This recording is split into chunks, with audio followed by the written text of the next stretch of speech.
Welcome everybody to art class. Today is 9/22/20, and using the techniques we've practiced so far, hopefully you will think of your favorite food. Doesn't have to be your favorite food exactly. It's not a life or death situation.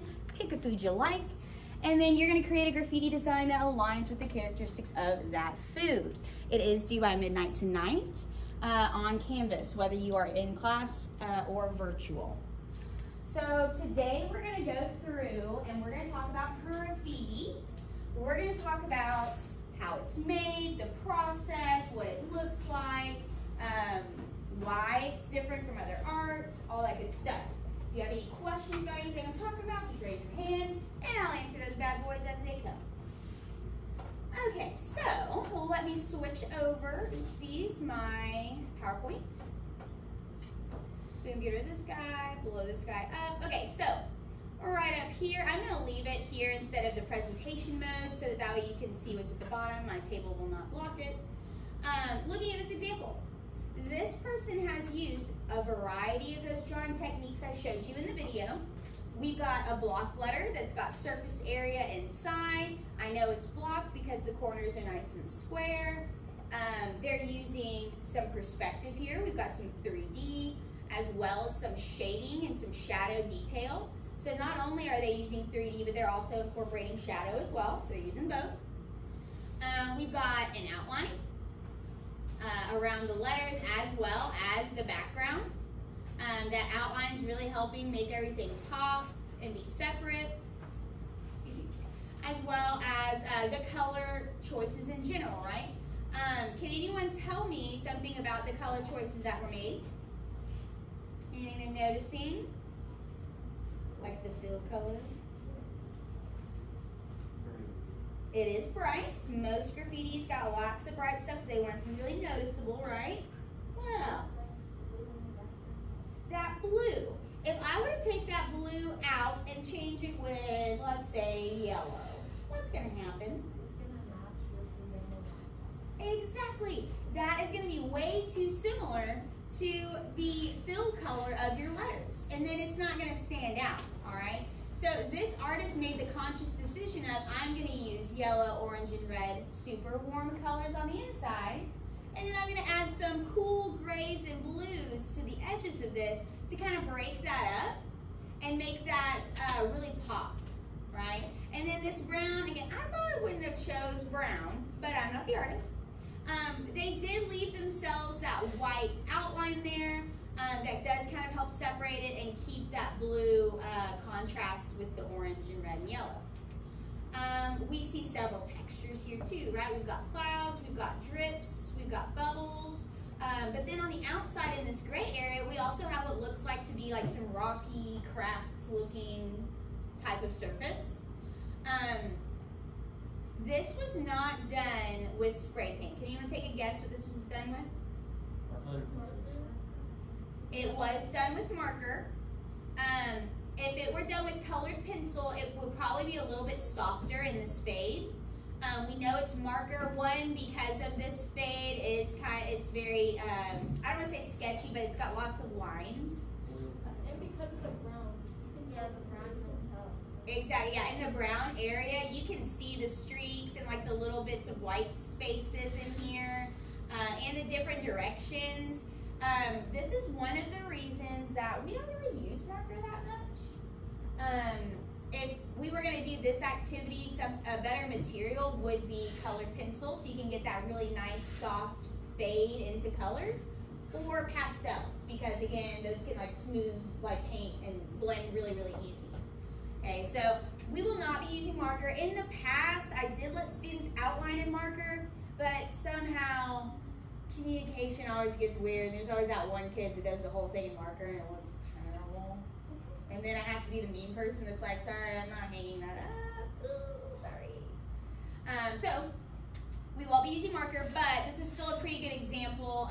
And also it's a good example of like why we don't want to use marker, right? Because we don't want all the streaky stuff. Down here at the bottom, this graffiti does come with a statement from the artist. Graffiti is a true art. The only crime is people not recognizing graffiti is a true art. Okay, so this kind of goes with that, classic question, is it art? All right. Bro, I mean, if we want to get into that, someone designed it, right?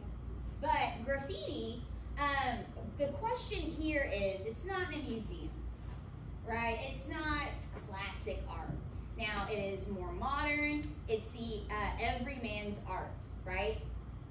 The places that you see it, trains, billboards, bathrooms, subways, sides of buildings, everyone, no matter how much money or what house or home you do or don't live in, like it's art for everyone, right? Poor people, rich people, middle class people. Couldn't think of that word. So everyone is allowed to see it. You do not have to pay to see it, right? It's free art. Usually it does have some type of meaning or message. Asks you a question or like makes you self-contemplate something, right? In this case, this person's begging you to ask yourself, like, do you think it's art? Are you that person who's committing the crime of thinking it's not art, right? Now, that being said, if we're talking about spray paint stuff, not everything that's spray paint is graffiti, right? If someone comes up and starts writing stuff like, I hate Harwood, all over everything, that's not graffiti, that's just hateful, okay? Now, even if they did it super cute, I mean, at that point, maybe it is graffiti, but still, it's not nice, okay? So that's not really the stuff I'm talking about. I'm talking about the murals, the tags, things like that, things that you're seeing around the streets, not illicitly sprayed, scribble-scrabble negativity, right? Or people that just go around spray painting X's on stuff. That's not graffiti, all right? Okay, so that little intro there. Down at the bottom, super, super important. Writing or drawings, scribbled, scratched, or sprayed illicitly on a wall or other surface in a public space. The public space part's important, right? We want everyone to see it. But the other important part is scribbled, scratched, or sprayed. When you think of graffiti, you normally assume it's spray paint, right? However, originally, modern graffiti started with permanent markers. Before that, ancient times, cavemen, putting their handprints on walls, the original tag, if you will. So it doesn't necessarily have to be spray paint. It could be carving you and your lover's initials into a tree, or scribbling your name on a desk, stickers, stencils. I've seen string graffiti art, chalk graffiti art. I've seen rainwater graffiti art. Very cool. I will show you all a video of that later this week. I've seen window graffiti. I mean, almost any surface that can have color put on it is an opportunity, right? So it's always fun as a graffiti artist to try and push yourself, find a new space, a new method, a larger space, right? Something cool. Let's go on to this next one. Okay, so C, that's not his mother-given name, but this is a street artist's name. He is an older guy, probably born in the 80s, and I believe he's out of New York. I need to double check that. I do have his Instagram posted up here. We'll take a look at that tomorrow. But I did pull his example because he has a great fade, which is that blending of colors. It doesn't necessarily have to be color to color. It could be yellow to white or yellow to black or black to white. It doesn't have to necessarily be yellow to orange, but it could also be yellow to purple, right? It doesn't necessarily have to be the same color family either. It's up to you, you're the artist. But very similar to the last example, we do have this blue background breaking up against this warm word. But if I took that background out completely, not even color change, but took it out completely, what's going to happen to my letter, or my word? If there's no blue background? Not going to pop as well. So having the background, and I put it as number 1, that background's going to be like creating your flat canvas space. I don't want all those different textures of the wall. I don't want that to even get in the way. I'm going to create myself a little background, then I'm going to outline and block out all my letters, and then I'll come back in and fill, and then the last thing I would do is come through and add these little details like these highlights and these little black lines that are like separating the sections of the letter. All the little details go last, right? So background, outline, And then fill is all the details, right? It's that adding the yellow and orange, excuse me, and then coming back in with your white highlights and doing your red and all that stuff. So those are the 3 pieces that your artwork's gonna have. These aren't examples on this one necessarily, but I did want to talk about them. While fading is one of those examples, outlines, 3D, don't forget about the drip. Or the takeaway, right? When we took a bite out of the cookie that was an O. Or when, like if you took the word boulder, made it look really rocky and took chunks out of it like it was cracked. Okay, that would be the same thing. You're either adding on to or taking away from the letter. And then of course texture. Maybe your water's dripping. Maybe it's fluffy. Maybe it's hairy. Maybe it's sticky. Maybe your letter's like made out of concrete and rocks. Right? It's super hard, it's like chunky. Okay, so that's kind of where I'm going out with texture. Okay, now some people in my last class were kind of panicky and were like, but wait, I don't know, how would I do that? From every time you make a graffiti piece, it's always going to be the same process. You're going to write out that word super simple, outline it into block or bubble, and then once you've got your block or bubble, that's when you start altering and making it fit that characterization that you're going for. So you'll add the drips, you'll fill it in, you'll add the textures or the outline or whatever. Okay, so just don't forget those basic skills of just getting the bubble or block letter first. Okay. So, like I said, background, outline, fill, those are the 3 key components to any artwork. Don't forget about adding all these really cool details to make your artwork more detailed and have more to look at. Now, when we first started, I talked about, just using markers and things like that, but once we started getting into the spray painting, the tags was what came first. So it is a stylized signature. It's become a signature to bigger pieces, but tags can actually be art on their own. That's what they originally started out as, is, back in the day, people would just run up, spray their name, and then take off. Super quick, one color.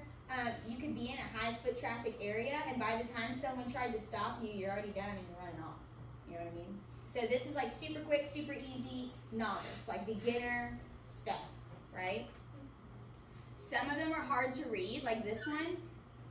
I don't have to be able to read to get the tag though, if that makes sense. Like, I know this is really hard for y'all to believe because y'all grew up in a affluent area or non-affluent area, whatever the terminology is.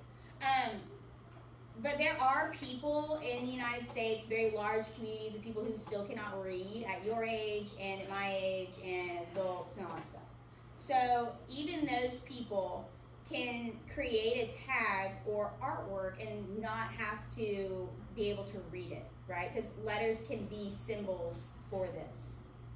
Does that make sense? So like this red one, I have no idea what that says, but if I see it over and over again next to different artworks, I'm gonna assume that that's the same person. Like, so I don't have to know what it says to know, like, oh, that's so-and-so.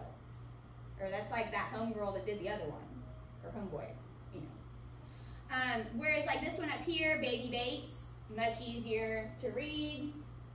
They might be newer, or they might, maybe the name carries more weight for them, so they want it to be legible.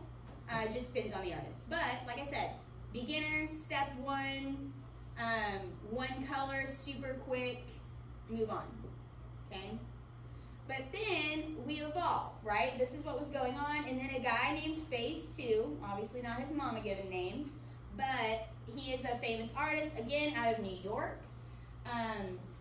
He has since passed. He was a guy that was out back in the 80s throwing up, and he started the bubble letter trend. So he went from a tag, one color, super simple, to saying, you know what, I'm going to make these guys fat.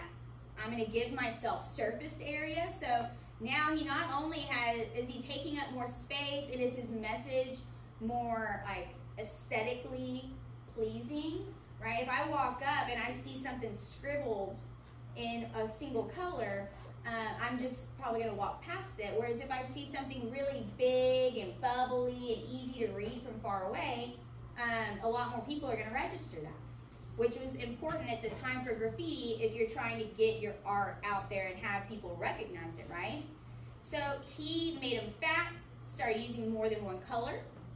And then, of course, this has now evolved into something more like this, right? So we went from simple bubble letters to just kind of like playing with the sizing to now we're incorporating more art techniques. We've got textures and shapes and colors and all these other things to create a more visual message. So it's not just the word that's the message, it's the whole artwork, right? What colors, what symbols did you use? Okay. So this throw up, like I said, outline at least 2 colors, no more than 2. Okay, sorry about that, guys. We're on throw up right now. Okay, so like I said, tags have 1 color, super quick, super simple. Throw-ups have 2 colors, require a little bit more time. This is going to be like a step up from the tag, right? So once you've kind of gotten the tag thing down and you're ready to start doing more than 1 color, making larger messages, you'll step up to the bubble letter. And then eventually you'll do the throw up. Thank you. Katrina, come on down. Let's go ahead and go down to the next one. Okay, so this is where you're going to be. You're going to be over here trying to do the masterpiece or a piece. This is going to require a much longer period of time, at least 3 colors. So this is going to be much more advanced. These are going to be people that are either getting paid to commercially create a mural or a masterpiece for a business or an event or a group, or this person has knows the area really well and knows they have a long period of time unsupervised. So things like abandoned buildings.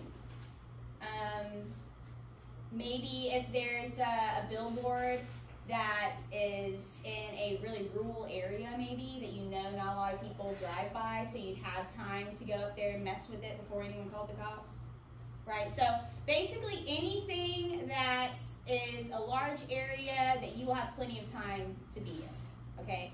So we go from tag, single color, throw it up really quick, run away, instant satisfaction. Or we've got the throw up, 2 colors, fill it up a bunch of space, don't have a lot of time, but you got more than to do a tag. And then masterpiece is going to be like multiple hours. These can also be done, I totally forgot to talk about this in other classes. There are also things called graffiti parks, where you can go and usually it is an abandoned building that the city has like allowed residents to go into, and graffiti just, it keeps people from graffitiing around the city where they don't want you graffitiing. And in some cases, it is like a tourist attraction, right? Austin had a really beautiful graffiti park. They'd since closed it. The whole community went into an uproar, so then they opened up a new one, right? So there are a lot of options. It's not always that it's got to be illegal, right? People pay for this stuff too. MTV is very well known for their like alternative forms of advertisement. They pay, or they used to pay graffiti artists to create murals advertising the MTV Awards and things like that. So just something to think about. But notice this one in particular. We've got a good block letter. We've got some really cool fill in here that looks kind of tie-dye like. I wouldn't call this a fade. I would say it's more like splatter or something like that, right? But then they've got a nice white outline. They've used a white shadow here. They've got a 2-tone background that's kind of bubbly. So it's got like a bubbly texture to it. Black and green, it's really setting this off from the brick texture. If they didn't put that background in there, we would see all those lines and stuff, and it would break up the word and it'd be a little bit harder to read. So filling this in the back kind of takes a little bit of that away. He's also, or he or she, has also added a character in here, and it is calling to a cause or message, right? Is this really vandalism? So in most cases, it's got some type of message or meaning or purpose, right?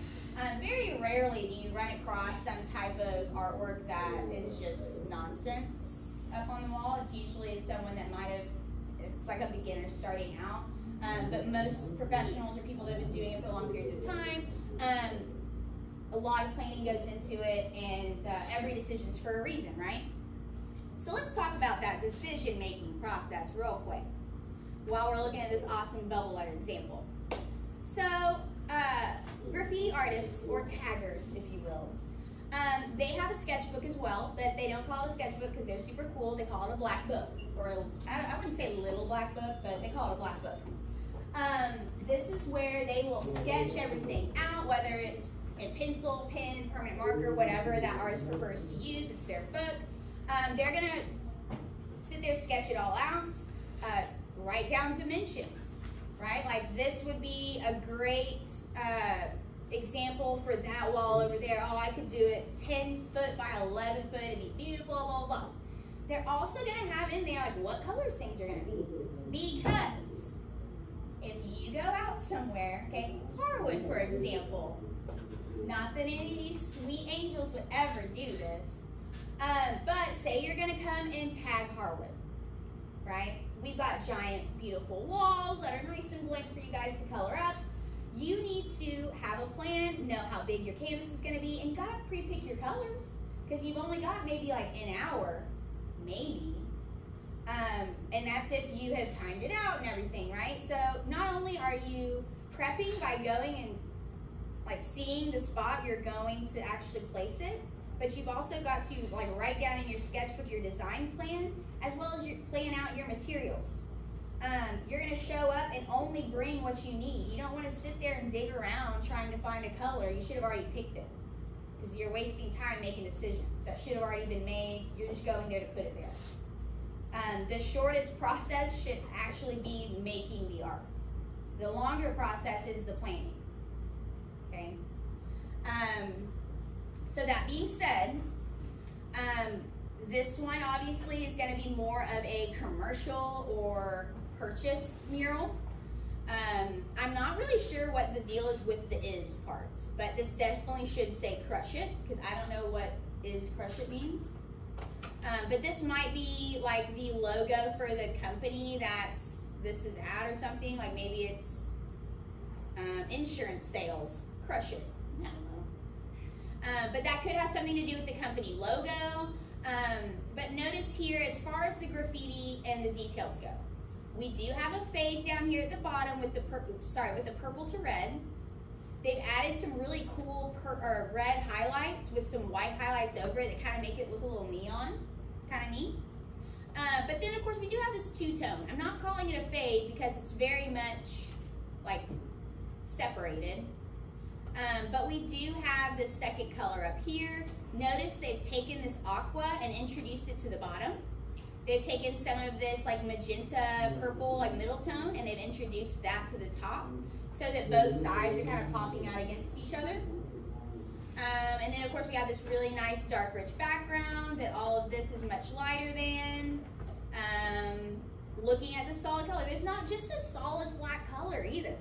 I mean, I have a lot of students that come up to me and say, okay, I'm finished, I can't add anything else. And really, all they've done is they've created the word, you know, blue in block letters and then added some 3D, and now they're like, oh, I don't know what to do.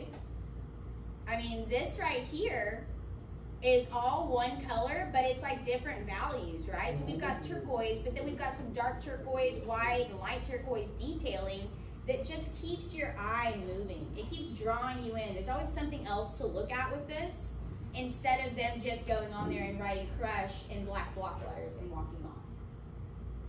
All right. So the style of this and the overall feel is very modern, young, hip, exciting. Whereas if I, like I said, if I walked in and it was just black and white and plain block letters, it's not going to be as motivating or inspiring as this is. Like you walk in, you see this, like, man, if I saw that in the gym, I'd be like, yeah, I'm about to crush it. Yeah, right? Whereas if I walked in, like I said, and it was super plain, not a lot going on, I'd be like, oh, okay, cool, like, crush it. Yeah.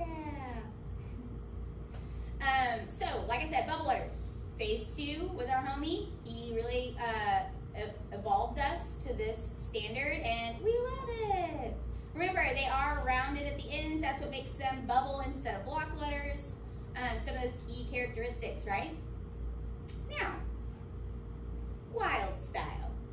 This is probably like a more simple wild style because it's easier to read. Can anyone tell me what it says? Houston, Texas. Houston, H-Town, right? So they actually have a whole bunch of these throughout the city. If you look down here, there is actually a hashtag that goes with them so that you can hashtag that artwork and it'll pop up on social media. It is seen as like a tourist attraction. Something that, if you go and search things to do in Houston, this will be one of the things. Like, oh, going to see all the cool graffiti art and taking pictures, like a scavenger hunt type situation. Even Galveston. Galveston is like a sea, what's that called? Like an oceanfront city. I went there this summer thinking, oh, I'm just gonna go and enjoy the beach. I took a Segway tour, which by the way, I've never been on a Segway, changed my life. I don't know why we walk. Like, why don't we all just ride Segways all the time? It's heinous that we haven't evolved. But I went on the Segway tour, and Galveston had a bunch of really famous graffiti art, and it was all like had hashtags, and like apparently a bunch of people knew about it. I didn't know about it, but it's one of those like things you should do in Galveston. Yes, ma'am. That's also what like Austin is known for as well. Yes. Like Hollywood Street and stuff.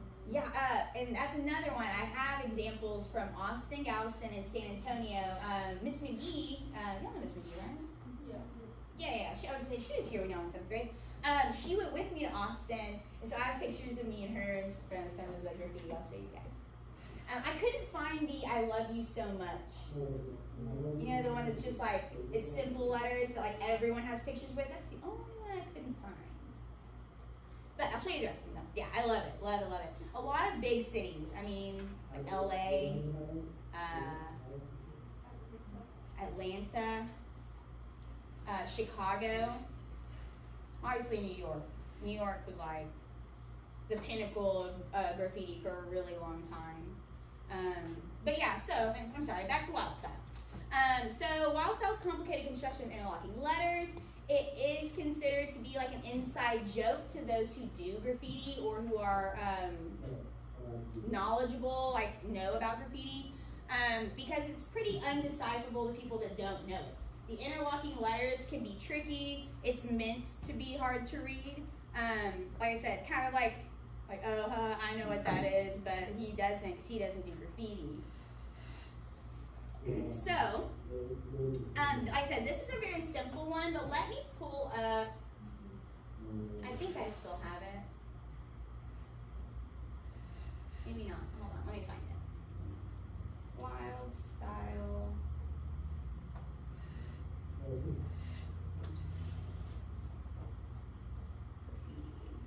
Let's see.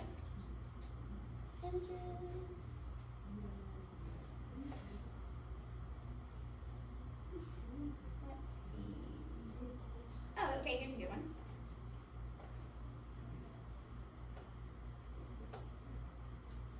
Boom. So this one right here. I mean, this is insane, right? This is a very complicated wild style. I think I see an A, R. Yeah, see, it's really hard to read. And C, R down here, A. Something crazy. I see crazy down here. At the very bottom is a Z, like right where your mouse is right there. Yeah, this says crazy down here, but I don't know what this says up top. Something crazy. But, so this is like really advanced. This would have been someone who's obviously been doing this for a really long time, and it's that they have taken their word, and it's the same exact process, you guys. They've taken the word in normal lettering, made it block letters, and then slowly sat there and just added those arrows and interlocked those letters until they get this kind of complicated maze. Yes, ma'am? Oh, my bad. I thought you were asking a question. Okay, so I'm going to go back to here. So again, notice, same stuff, right? We've got lots of patterns, textures, colors, very bright, very vibrant, it's catching the eye, there's plenty to look at.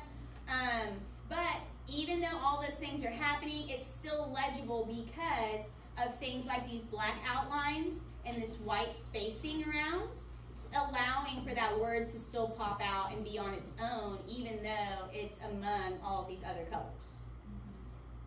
So your background, your outline, those things that are separating it from other objects in your artwork, that's going to be important if it's really, really busy like this one. All right. Awesome blossom. Let me check my time. Okay, I have a little bit more time left. I'm going to stop at this one today, so let me go over this and then we'll move on. So a character is a cartoon figure, usually taken from comic books, television, or popular culture to add humor or emphasis to a piece. In some pieces, character takes the place of a letter. This, while they're saying it has to be a character, it could also be an item, right? It's just changing out the letter with something else. So, like cookie. If I take out those two O's, make them cookies, those are still characters, even though they don't have faces.